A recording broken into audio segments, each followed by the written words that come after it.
नमस्कार, बात बेबाक आप देख रहे हैं। आपके साथ मैं श्वेता राजपूत। आज हमारे साथ खास मेहमान जुड़े हैं। एक लंबा अरसा उन्होंने राजनीति को दिया है। 40 साल तक इनेलो में राजनीतिक सफर उन्होंने तय किया। आज कांग्रेस में बड़ी जिम्मेदारी निभाते हुए नजर आ रहे हैं। बहुत स्वागत है आपका अशोक अरोड़ा जी। बहुत बहुत धन्यवाद मैडम, आपका भी, आपके देखने वाले दर्शकों का। सबसे पहले शुरुआत आपके हल्के से ही कर लेते हैं, थानेसर से, क्योंकि आप विधायक हैं। अभी 2026 साल को लेकर क्या प्लानिंग है विकास को लेकर आपकी? देखिए, थानेसर हमारी कर्म भूमि है और कुरुक्षेत्र थानेसर के लोगों ने, कुरुक्षेत्र की जनता ने 5वीं बार मुझे वहां से मिले जी। और मेरी जो ड्यूटी है कि उनके जो भी दुख तकलीफ है उसके बीच में मैं खड़ा पाऊँ। जी। मेरा एक प्रयास भी रहा है कि हर समस्या को जहाँ विधानसभा के पटल पे उठाया जाए, जी। इसके साथ साथ वहाँ भी जो भी कुरुक्षेत्र के विकास की बात हो उसके लिए हम बात करते हैं। हमारी जो कुरुक्षेत्र की आज के दिन सबसे बड़ी समस्या है कि हमारा जो कुरुक्षेत्र है तीर्थ स्थान है और समय समय पे वहाँ मेले भी लगते हैं और हर साल अंतर्राष्ट्रीय गीता जयंती महोत्सव भी होता है। लोग भारी संख्या में वहाँ पे आते हैं। बिल्कुल। सबसे बड़ी समस्या कुरुक्षेत्र की आज के दिन बढ़ते ट्रैफिक की है।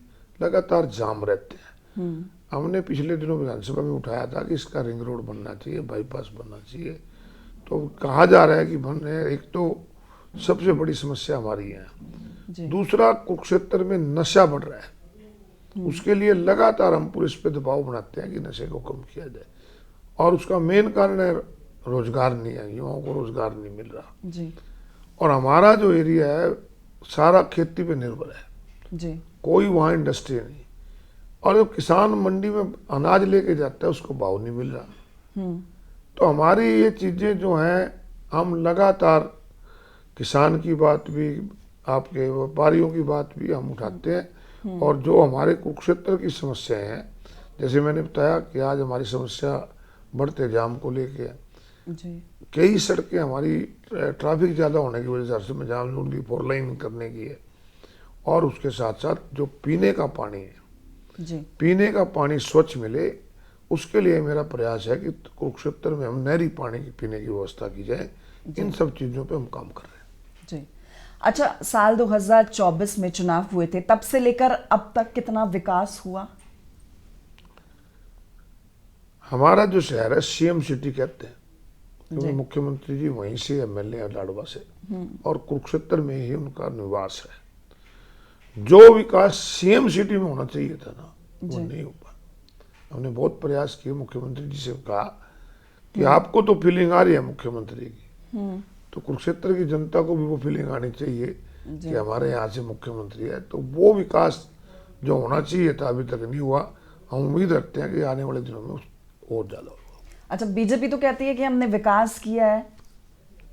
कहने और करने में बहुत फर्क होता है। अगर विकास इस बात को कहते हो कि कोई सड़क टूटी हुई है तो बन गई, या कोई स्कूल का कमरा खराब है तो उसकी जगह रिप्लेस कर दिया, या अस्पताल की बिल्डिंग बना के रिप्लेस कर दी, इसको विकास नहीं कहते। विकास वो होता है कि आप कोई नई चीज देने जा रहे हो। आपने कोई नए सब स्टेशन बनाए हो, नए बस अड्डे बनाए हो, नए हॉस्पिटल बनाए हो, कोई नई यूनिवर्सिटी बनाई हो, विकास उसको मैडम कहते हैं। अब ये इस बात को कि हमने गली ठीक कर दी, नाली बनवा दी, इसको अगर विकास कहते हो, ये तो रनिंग प्रोसेस है। ये तो जैसे सड़क, एक आज सड़क 10 फुट की है, ट्रैफिक बढ़ेगा तो उसको चौड़ी करनी पड़ेगी। अगर उसको आप विकास में गिनते हो तो मैं तो उसको मानता हूँ। यानी बीजेपी जिन कार्यों को विकास कार्यों में गिनवाती है, अपनी योजनाओं को भी, उनको आप विकास नहीं मानते हैं? अगर कुरुक्षेत्र की केवल बात करोगे, कुरुक्षेत्र का जो भी आज स्वरूप है उसमें बीजेपी ने कोई नया काम नहीं करा। आज कुरुक्षेत्र के अंदर अगर यूनिवर्सिटी बनी है तो कांग्रेस के टाइम में बनी थी, जो हरियाणा की सबसे पहली यूनिवर्सिटी थी। एनआईटी बनी, वो भी कांग्रेस के समय बनी। नेशनल डिजाइन इंस्टीट्यूट आया, वो भी कांग्रेस के समय आया। जितने आज कुरुक्षेत्र के सेक्टर कटे, जितने ओवरब्रिज बने, बस स्टैंड बना, पेनोरमा बनी, पूरा शहर 4 लाइनिंग हुआ, ये सारा उस समय के हुआ है, इनके समय में कोई नया काम नहीं हुआ। अच्छा, आप क्योंकि जमीनी स्तर पर जाते हैं जब, क्योंकि चुनाव में आप जीते और लोगों ने भरोसा जताया, विश्वास जताया, क्या वही प्यार अब भी कायम है? कुरुक्षेत्र की जनता मेरा एक परिवार है, जी। मेरा उनका कोई वोट का रिश्ता नहीं है। और मैं तो ये मान के चलता हूँ कि ऐसा कोई वोटर कुरुक्षेत्र का नहीं जिसने कभी ना कभी मेरी वोट ना पाई हो। जी। तो उनके साथ मेरा एक पारिवारिक रिश्ता है, वो आज भी है, कल भी था, और मैं भगवान से प्रार्थना करूंगा कि आगे भी वो बना रहे। बिल्कुल, ये होना भी चाहिए। राजनीति से इतर आपको अपने संबंध बनाने भी जरूरी तो होते हैं। पारिवारिक रिश्ता है मेरा वहाँ बिल्कुल। उनके साथ। जी। अच्छा, क्योंकि आप कहा करते थे कि कुरुक्षेत्र को राजधानी बनाएंगे। मैंने विधानसभा में मुख्यमंत्री जी से कहा था कि मुख्यमंत्री जी, चंडीगढ़ हमारी राजधानी है, पंजाब और हरियाणा की राजधानी है, परंतु आज समय आ गया है कि हमें सोचना पड़ेगा कि चंडीगढ़ में हमारा स्टेटस क्या है। जी। हरियाणा विधानसभा की अलग बिल्डिंग बनाने के लिए हमने प्रस्ताव भेजा, केंद्र सरकार ने उसको रिफ्यूज कर दिया कि चंडीगढ़ में नहीं। हम अपने प्रदेश की राजधानी में अपनी विधानसभा बनाने की जगह ही नहीं ले सकते।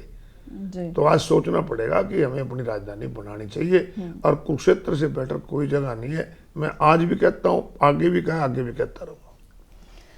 अच्छा, एक बात ये कि विधायक आप हैं थानेसर से, लेकिन फीते कोई और पुराने विधायक काट रहे हैं। डेमोक्रेटिक सिस्टम में जी। हर विधायक का, चाहे वो सत्ता पक्ष का हो चाहे वो विपक्ष का हो, उसका प्रोटोकॉल इक्वल है। ये ठीक है कि मुख्यमंत्री बन जाता है, मंत्री बन जाता है, वो एक उनकी सरकारी जिम्मेवारी बन जाती है। विधायक के तौर पे आज जो नैब सिंह सैनी का प्रोटोकॉल है वही अशोक अरोड़ा का है, परंतु क्योंकि बीजेपी का और इस सरकार का संविधान में विश्वास ही नहीं, डेमोक्रेसी में विश्वास नहीं, तो फिर किसी से फीते कटवाएं, उसको क्या कह सकते हैं। अगर कोई कभी आप यही बात हरियाणा के चीफ सेक्रेटरी से पूछना कि क्या प्रोटोकॉल के हिसाब से कोई हारा हुआ उम्मीदवार क्या किसी चीज का उद्घाटन कर सकता है। तो ये सारी चीजें ये इनको प्रोटोकॉल के हिसाब से करनी चाहिए, नहीं करते तो कुछ का इलाज है। अच्छा, क्योंकि आप लगातार थानेसर से जीतते आए, 90 से लेकर लगातार आपने जीत हासिल की, हालांकि 2 बार आपको हार का सामना भी करना पड़ा, 2014 और 19 में। ऐसा क्या हुआ था कि जनता भरोसा नहीं जता पाई आप पर? प्रजातंत्र में जो भी एमएलए बनता है, एमपी बनता है, वो लोग बनाते हैं। जी। लोगों की वोट से बनता है। लोग जब राजी हो जाते हैं तो बना देते हैं, नाराज हो जाते हैं हरा देते हैं। अभी आप जो आने वाले चुनाव हैं हरियाणा में विधानसभा के जब होंगे, उसके लिए कोई टक्कर मानते हैं आप? मेरी अभी ड्यूटी 2024 से 29 तक लोगों ने विधानसभा में भेज के की है। उन्होंने अपनी जिम्मेवारी निभाई है, मुझे विधायक बनाया। मैं अपनी जिम्मेवारी निभा रहा हूँ, अपनी ड्यूटी कर रहा हूँ, और 2029 में फिर जाऊंगा। उनको अच्छा लगेगा जिता देंगे, नहीं लगेगा हरा देंगे। बिल्कुल।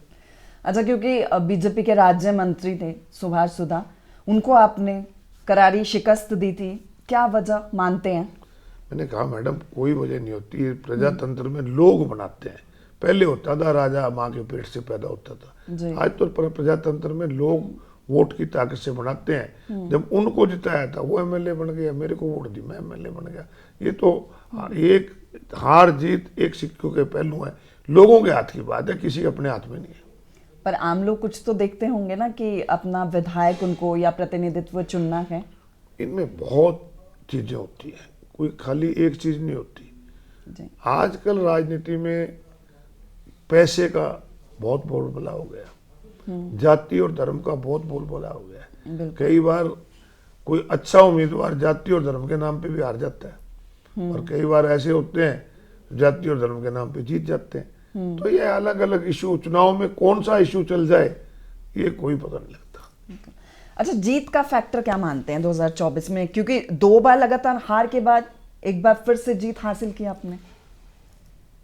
मैं 2019 के चुनाव में भी अगर आप जाओगे तो मात्र 842 वोटों से आ रहा था। बिल्कुल। वो क्या कारण है वो तो चलो अलग बात है, परंतु मैंने पहले भी आपसे कहा कि जीत हार का कारण कोई नहीं आज तक निकाल पाया। सिर्फ मेरा तो एक ही मानना है कि लोग वोट देते हैं, लोग अगर खुश हो जाते हैं तो वोट दे देते हैं, नाराज हो जाते हैं हार जाते हैं। बिल्कुल। अच्छा, कांग्रेस का मनरेगा कार्यक्रम, उसका प्रभाव आपको लगता है हरियाणा पर पड़ने वाला है? इस देश में मजदूर को मजदूरी मिले, राइट टू सर्विस के तहत जी। कांग्रेस पार्टी ने ग्रामीण अंचल में विशेष रूप से SC BC और महिलाओं को जो रोजगार नहीं मिल रहा था, 100 दिन का रोजगार निश्चित किया था जी। मनरेगा के नाम से। भी 100 दिन का रोजगार इनके लिए निश्चित है, जिससे गांव का जहां विकास हुआ वहीं उन लोगों को रोजगार मिला, उनके अपना जीवन अच्छे ढंग से व्यतीत हुआ। इस सरकार ने न केवल मनरेगा का नाम बदला, बल्कि जो उसमें ये थी कि 100 दिन की गारंटी, ये कहते हमने 125 दिन दे दिया, गारंटी 1 दिन की भी नहीं जी। गारंटी। ये तो ये भी कहते थे कि हम 15-15 लाख देंगे, खातों में आ जाएंगे। ये तो 2 करोड़ लोगों को रोजगार की बात भी करते थे, आया क्या? हम चाहते हैं कि जो उस मनरेगा के एक्ट में 100 दिन की गारंटी थी, गारंटी होनी चाहिए। मिनिमम वेजेस की गारंटी थी, गारंटी होनी चाहिए। और प्रदेश सरकारें जो हैं वो इतना बोझ वहन नहीं कर पाती, पहले ही कर्जे में डूबी हुई हैं। पहले 90% केंद्र सरकार देती थी, 10% स्टेट गवर्नमेंट देते थे। अब इन्होंने 40-60 कर दिया, 60 केंद्र देगी, 40 तो 10% ही नहीं दिया जाता, 40 कैसे दे देंगे? तो एक किस्म के ये रोजगार छीनना चाहते हैं। ये लोगों को आत्मनिर्भर नहीं, केवल 5 किलो अनाज पे रखना चाहते हैं। अच्छा, जब राहुल गांधी आते हैं हरियाणा में तो उसका प्रभाव पड़ता है जनता पर? कोई भी नेता जब लोगों के बीच में जाता है तो निश्चित रूप से जनता प्रभावित भी होती है और जनता उनका स्वागत भी करती है। जी। अच्छा, कांग्रेस में अभी है गुटबाजी? कोई गुटबाजी, यानी आप साफ कहते हैं कि कांग्रेस में कोई गुटबाजी कोई नहीं गुटबाजी है? नहीं। सभी पहुंचे हैं मनरेगा के कार्यक्रम में? सारे जाते हैं, टोटल पार्टी का हर नेता कार्यकर्ता उसमें जा रहा है। अच्छा, इस साल को लेकर कांग्रेस की क्या प्लानिंग है?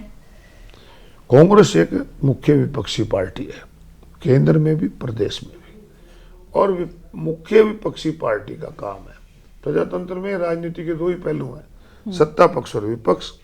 सत्ता पक्ष अगर लोगों के हितों की रक्षा करने में विफल रहता है और विपक्ष भी अगर उसको नहीं उठाता, तो जितनी जिम्मेवारी सत्ता पक्ष के लोग मांगते हैं इतनी विपक्ष की। एक जागरूक विपक्ष के नाते कांग्रेस पार्टी इस साल में, चाहे पार्लियामेंट की बात हो, चाहे विधानसभा की बात हो, और चाहे लोगों के लिए सड़कों पर आने की बात हो, पूरी तरह से तैयार है। और विधानसभा सत्र में आपको हरियाणा प्रदेश से जुड़े हर इशू देखने को मिले। अच्छा, देश का बजट आया, आपको लगता है जनता के हित में है वो बजट? अब देश का बजट हो चाहे प्रदेश का, औपचारिकताएं पूरी करते हैं, उसमें केवल जमा घटा होता है, अदरवाइज कोई उसमें कोई बात नहीं होती। देश के प्रधान वित्त मंत्री बजट पेश करते हैं, प्रदेश के वित्त मंत्री बजट पेश करते हैं, कहते हैं कि हमारा बजट बढ़ गया। बजट बढ़ गया तो कर्जा घटना चाहिए, कर्जा भी उतने बढ़ रहा है जी। तो इसमें तो बस एक वो जो जैसे एक दुकान पे बैठने वाला व्यापारी अपने 31 मार्च को खाता वही काटता है ना, वही बात होगी, अदरवाइज कुछ नहीं। हरियाणा के बजट से क्या उम्मीद है? हरियाणा प्रदेश में पिछले दिनों अखबार पढ़ रहा था, तेलंगाना और हरियाणा एक 2 प्रदेश ऐसे हैं जो टैक्स कलेक्शन में इस देश में नंबर 1 पे। जी। हमारे प्रदेश के में मुख्यमंत्री को चाहिए कि अगर टैक्स कलेक्शन हमारी बढ़ रही है तो लोगों को टैक्स में राहत मिलनी चाहिए। अगर आपका बजट 2014 में 60-65 हजार से बढ़ के आज 2.25 लाख के करीब पहुंच गया है, तो इसका मतलब जनता की जेब से पैसा निकला, महंगाई बढ़ी, टैक्स बढ़ा, तो जनता को राहत मिलनी चाहिए। परंतु यहाँ उल्टा हो रहा है, यहाँ बजट भी बढ़ रहा है और कर्जा भी लगातार बढ़ रहा है। कर्जे की किस्त और कर्जे ब्याज की किस्त चुकाने के लिए भी कर्जा लेना पड़ रहा है। ये हालात हरियाणा प्रदेश के हैं। मुझे तो समझ नहीं लगती प्रदेश किस प्रकार से चल रहा है। अच्छा, चलिए अब आप बात करते हैं आपकी पुरानी पार्टी की, इनेलो में, क्योंकि आपने 40 साल दिए, वजह क्या रही छोड़ने की? अब नई बात करो ना, पुरानी बातों को क्यों चलता? नहीं, प्रदेश के जुड़े, आपने तब भी टाला था। प्रदेश के जुड़े मुद्दे आप उठाओ ताकि आज लोगों को रोजगार नहीं मिल रहा, इसकी बात करो। आज स्कूलों के अंदर मास्टर नहीं है, अस्पतालों के अंदर डॉक्टर नहीं है, पुलिस थानों में सिपाही नहीं है। आज इतनी कमी है। आज सुरक्षा के नाम पे हरियाणा प्रदेश में लॉ एंड ऑर्डर कितना बिगड़ा हुआ है। ये पुरानी बात छोड़ी क्यों, बहुत पुरानी बातें हो ली, अब इसको छोड़ दें। लेकिन बीजेपी तो कहती है हमने किसानों को एमएसपी भी दिया है 24 फसलों पर, हमने युवाओं को रोजगार भी दिया, कि महिलाओं के लिए योजनाएं लेकर आएंगे।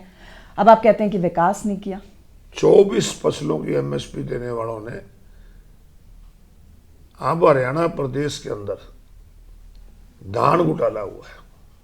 500 रुपए एमएसपी से कम सरकार ने किसान का खरीदा है। और केंद्र सरकार का दोहरा मापदंड देखिए। केंद्र सरकार कह रही है कि पंजाब में धान घोटाला हुआ है, 10,000 करोड़ का हम जांच करेंगे। हरियाणा में भी तो उससे ज्यादा हुआ है, यहाँ भी जांच होनी चाहिए। एमएसपी से कम खरीदा गया।